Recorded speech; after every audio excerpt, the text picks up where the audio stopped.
Thunder counterattack. One new conflict. Author, Wild Wolverine.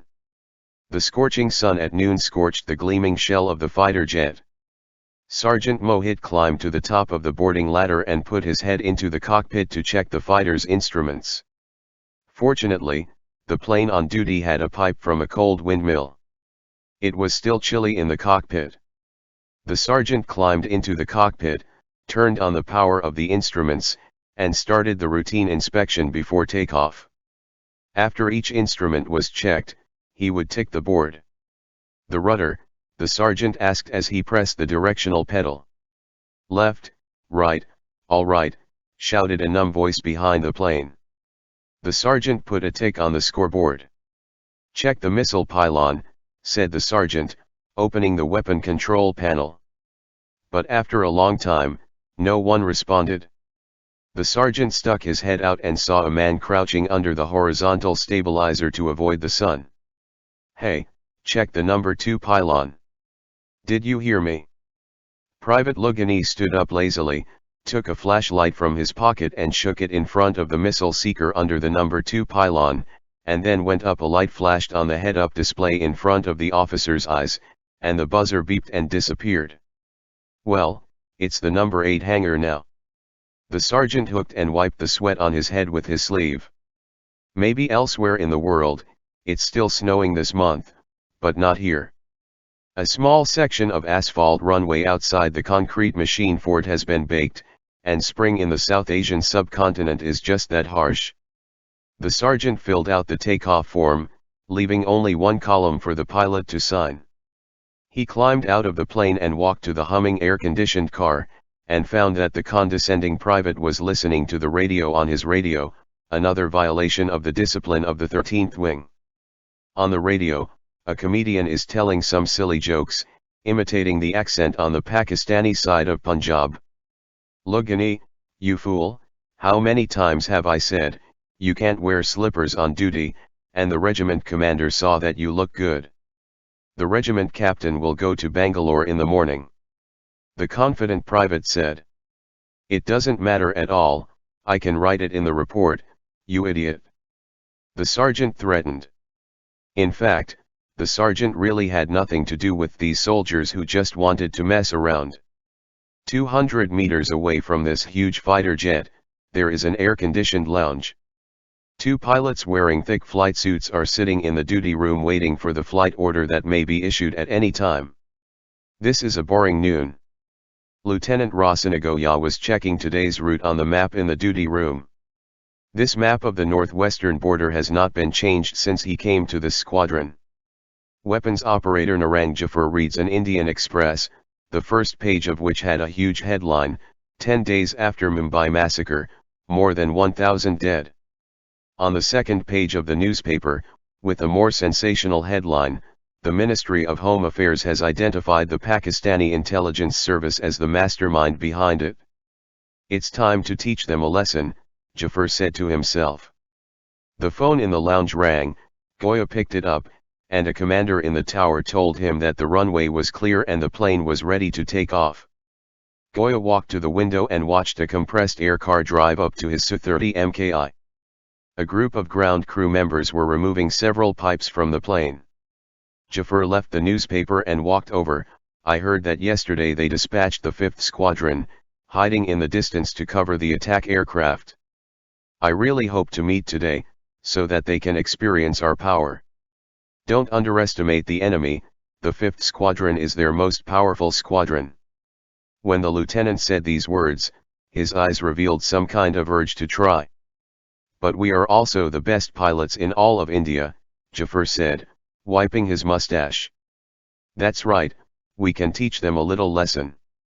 Goya and Jafar patted each other's heavy anti-G suits, and then walked into the hot and empty military airfield. As the pilot walked past the air compressor, Sergeant Mohit led his ground crew with a smile and stood under the plane, with a staring soldier dangling in the huge shadow under the air intake. He probably I feel like standing there can block the sun. Lieutenant Goya got into the cabin. The instrument power in the cockpit was turned on. The sergeant helped him quickly fasten his seat belt and plug in the data cable on his helmet. The lieutenant first turned on the VHF radio, one of the squadron's main communications channels at 77.9 MHz. Soon the voice of the podium came over. "Eagle, I'm Lieutenant Colonel Mosin, and the runway is ready for takeoff." Eagle received. Goya replied while quickly scanning the flight instruments. Sergeant Mohit's work is always meticulous and reassuring. Adding an updated information, the Pakistani 33rd Wing in Gudba has some new movements, which may be towards the conflict area in Kashua, where the army has just built a bunker, so beware of them coming to trouble. That is to say, we have something to do. Goya asked calmly. Listen, there are some changes in your route. After takeoff, cover the flank of the Lion Squadron in the direction of Srinagar, and then turn back near the northern border. The 181 Squadron AWACS has taken off, and if possible, they will guide you further. Operational. Let me remind you that our mission is to feint in the north. If there is an aerial battle over Punjab, let the Lion Squadron do it. The Lion Squadron again, I guess so. And what about the backup airfield in the north? Srinagar has a full runway to take off and land the Su-30, that's it? Lieutenant D. Jafar, sitting in the back, pressed a few buttons on the multifunction display to create a new route and a new alternate route. Lieutenant Colonel, why are we covering again?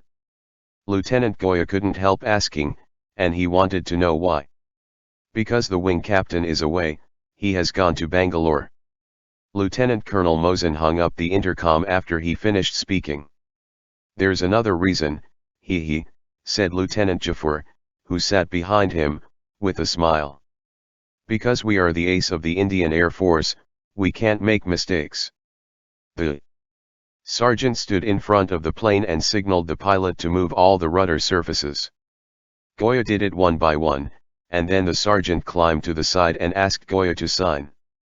Good luck to you. Good luck to you too, by the way, and one more thing, get that new guy out of the air intake. The canopy was lowered slowly, and the ladder beside it was also removed. Goya turned on the front wheel brake switch, turned on the oil distribution switch skillfully, and then started the engine. Soon the plane rumbled, and the engine tachometer slowly reached the 20% position. He turned his head and saw the ground. Personnel removed the last compressed air pipe, as well as power lines. Goya slowly pushed the throttle valve of the Su-30 fighter jet. He could feel the jitter of the aircraft increasing. He watched the engine speed slowly rise to 50%. He released the brakes and the aircraft moved slowly. Private Lugani squatted aside and watched the behemoth full of missiles accelerate forward, stunned. By the way, Sergeant, why does the lieutenant's plane have a white plane pattern, and there are no other planes in the squadron? Asked the second class. The problem? Boy, Lieutenant Goya is an amazing pilot. A few years ago, Lieutenant took the 24th Squadron and participated in the Red Flag exercise in Nevada, USA, and he shot down an F-15. Proud look. But that's just an exercise, isn't it true? Isn't that even a question? You fool, hurry up and drive away the cold wind.